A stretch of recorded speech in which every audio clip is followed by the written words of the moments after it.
Good morning, all the students. I am Shivam Saxena, your social science teacher. In the previous module, we have discussed about how educated parents make educated childrens too, and what benefits they will get if they invest the money in the hygiene, health, and the education of their wards.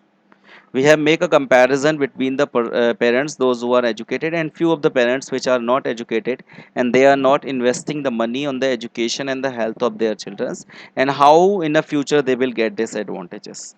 We were discussing about, and we were taking an example of the Japanese, a country named as Japan. Let's have a look. See, country like Japan has invested in the human resources. I told about that any of the country is investing a money especially on the human resource development, so this country will automatically become a developed country, because each and everything, so any of the economic activity is being done by the people of the country. And if you are investing the money in the development of the human resources, so they will use the best way, they will utilize each and everything in a best methods, and that methods will definitely make some great sense in that whole some development of any of the persons. Okay, they did not have any natural resources. You might be surprised to know about that the Japan have a very less resources. उनके पास बहुत कम natural resources, आए दिन वहाँ पे earthquake आते रहते हैं। ठीक है, उसके बावजूद भी जापान आज को एक डेवलप्ड कंट्री की कैटेगरी में गया है, क्योंकि वो अपने रहने वाले हर एक बंदे को उतना हाईली एजुकेटेड और हेल्थी बनाते हैं कि वो अपना फ्यूचर खुद सिक्योर कर लेता है, गवर्नमेंट को कुछ करने की जरूरत नहीं है। देखिए, these countries are developed and rich and they imported the natural resources. देखिए, अब एक मोस्ट इंपॉर्टेंट बेनिफिट्स क्या है कि जो टेक्नोलॉजी की बात होती है, तो technology come from the minds of the humans. अगर किसी भी कंट्री के ज़्यादातर ह्यूमंस हाईली टेक्नोलॉजिकल डेवलप्ड हैं, तो क्या होगा, वो कंट्री क्या करेगी, उनके पास नेचुरल रिसोर्स हो या ना हो, वो किसी और दूसरी कंट्री से नेचुरल रिसोर्स लेके और उनको अच्छे से फिनिश गुड बना के उसी कंट्री में बेच देगी। वही जापान करता है। देखिए, they import the natural resources needed to their country, and how they becomes the rich developing. They has invested on the people and especially in the field of the education and health. वो किस में invest करते हैं, health और education, जैसे हम लोग पूरे चैप्टर में डिस्कस कर रहे हैं। And these people has made the efficient use of the other resources like land and capital.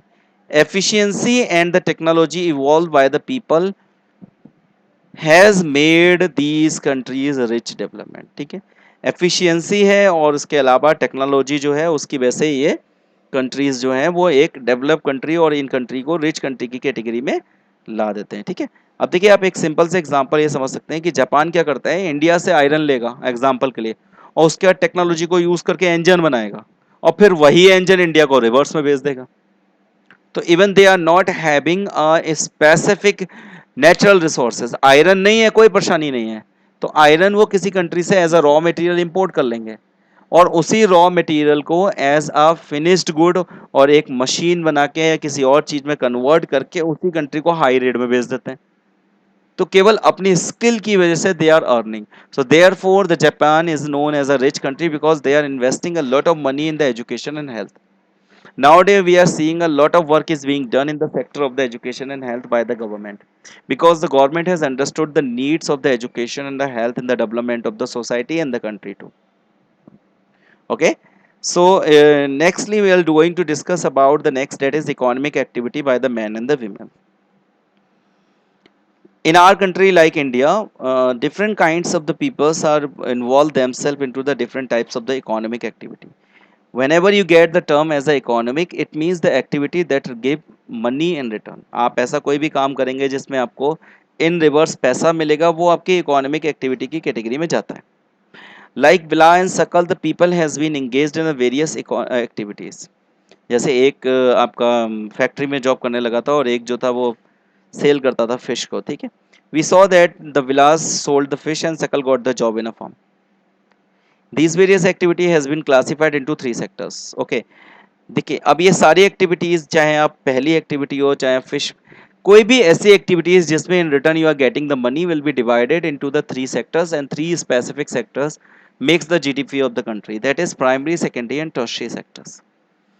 Primary sectors जो है, देखिए, primary, secondary and tertiary sector. Primary sectors include, अब in class 10th you will get a detailed explanation about all these three sectors. In class ninth, I just enlightened this sector in a short way only. Just have a look.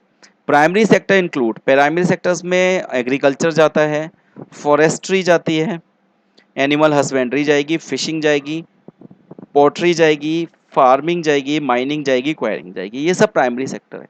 अब primary sector exactly होता क्या है? A sector or a person if he or she is working a production or making a production with the help of natural process और with the help of biological process, तो वो primary sector में जाता है। अब आप agriculture की बात करते हो, तो एग्रीकल्चर में अगर कोई फार्मिंग का काम करता है, खेती का काम करता है, तो जो फार्मिंग है वो नेचुरल डिपेंडेंट है कि नेचर ही फार्मिंग आपको दी है।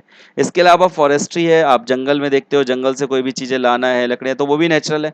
एनिमल हस्बेंड्री, आप जानवरों को पालते हो, जैसे कोई डेयरी फार्मिंग करता है, तो वो भी आपका नेचुरल बायोलॉजिकल प्रोसेस से निकल रहा है, और बायोलॉजिकल प्रोसेस का सेटअप बनाने वाला गॉड है। अगर आप नेचर पे डिपेंडेंट होकर कोई भी प्रोडक्शन करते हो तो वो प्राइमरी सेक्टर है।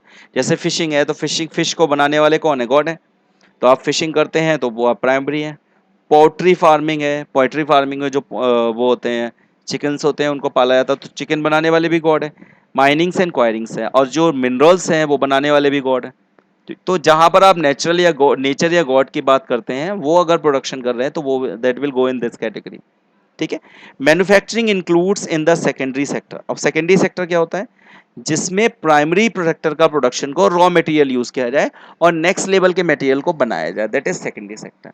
एक एग्जांपल के लिए हम समझ सकते हैं, शुगर। आप लोग शुगर जनरली यूज करते हैं, हम लोग अपने किचन में शुगर को एक स्पेसिफिक प्लेस मिलता है, because it is most usable ingredient. अब शुगर बनता कैसे है? Sugar is being manufactured by the manufacturing sugar industry. Sugar industry या शुगर फैक्ट्री में शुगर का प्रोडक्शन होता है, लेकिन शुगर के प्रोडक्शन के लिए रॉ मटेरियल क्या यूज होता है? Sugar cane. अब आप देखिए, शुगर केन का जो प्रोडक्शन कर रहा है वो एक फार्मर है, ही और she is making a sugar cane. Farmer ने क्या किया? शुगर केन बना दिया। अब शुगर केन का प्रोडक्शन फार्मर ने कैसे किया है? With the help of natural process. भाई उसने शुगर केन को सोइंग किया, उसके बाद नेचुरल प्रोसेस हुआ, फिर वो शुगर केन प्रोड्यूस हुआ, उसके उसने कट किया, कट करने के बाद उसको फैक्ट्री को दिया। अब फैक्ट्री ने उसको as a raw material consider किया और उसको प्रोसेस करके क्या बना दी? शुगर। तो जब कभी भी हम किसी raw material as a natural resource को या प्राइमरी सेक्टर्स के यूज करके अगर हम कोई और नया प्रोडक्ट बनाते हैं, तो that is called the manufacturing sector और सेकेंडरी सेक्टर्स टू। तो ऐसे लोग जो इस टाइप के प्रोडक्शन में काम करते हैं, फैक्ट्री में काम करते हैं, जैसे देखिए, manufacturing includes the secondary sector, transport, आ गया समझ में? अब ट्रेड है, ट्रांसपोर्ट है, कम्युनिकेशन है, बैंकिंग है, एजुकेशन है, टूरिज्म है, सर्विस सेक्टर्स, तो these are the tertiary sector. अब टर्शियरी सेक्टर में क्या है? देखिए, प्राइमरी और secondary sector go under the category of the production, but if we talk about the tertiary sector it will go under the services. अब अगर एक example के लिए आप मान के चलिए कि कोई भी प्रोडक्शन बना है, तो उसको मार्केट में लाने के लिए उनको ट्रांसपोर्ट की ज़रूरत भी होगी, किसी को फ़ोन करना है तो टेलीफोन की ज़रूरत होगी, पैसे को डिपॉजिट करने के लिए बैंक की ज़रूरत होगी, बच्चों को पढ़वाने के लिए एजुकेशन सिस्टम या स्कूल की ज़रूरत होगी, डॉक्टर्स की ज़रूरत होगी हेल्थ मेंटेनेंस के लिए, कहीं घूमना है तो टूरिस्ट की ज़रूरत होगी, तो दे इंश्योरेंस कहीं अपने आप को इंश्योर करने के लिए। तो ये, और जो भी ऐसे लोग हैं जो इन सेक्टर्स में जॉब करते हैं, they are providing, not providing goods, they are providing services, तो that will go under the tertiary sector, and this sector is also known as a service sectors too. ठीक है। The activity in this sectors result in the production and goods and service. इन तीनों में जो activities होती हैं उनको हम क्या होते हैं? उनका रिजल्ट होता है गुड्स बनाते हैं, service, and these activities added the value in the national income, और इन तीनों को मिलकर बनती है जीडीपी, जो कि नेशनल इनकम भी बनती है। एंड दीज एक्टिविटीज और also called the economic activity. Economic activities दो टू पार्ट, देखिए दो पार्ट की इकोनॉमिक एक्टिविटीज है, एक है मार्केट एक्टिविटीज और एक है non market activity. Market activities involve a remunerations of anything who perform, that is activities performing to pay and profits, and these are production and goods and services or include the government services. जैसे example के लिए marketing activity, वो कि आपने कुछ 10 रुपए का खरीदा फिर उसको 12 को बेच रहे हो, ठीक है, तो वो मार्केट में आप किसी भी पैसे को लगा रहे हो, वहां से आप रिटर्न ले रहे हो। तो मार्केट में आप कोई भी सर्विस दे रहे हो या ऐसी कोई भी चीज जिसको आप मार्केट में लगा के प्रॉफिट को गेन कर रहे हो, that go under the category of market activity. और नॉन मार्केटिंग में क्या है? जैसे सेल्फ कंजप्शन है, कि हम अपने आप अपने खाते हैं खरीद के, they can be a consumption and process of the primary productions and own account production fixes. ठीक है, तो जो चीजें हम अपने कंज्यूम में यूज करते हैं वो आपकी नॉन मार्केट एक्टिविटीज में। ठीक है, ओके।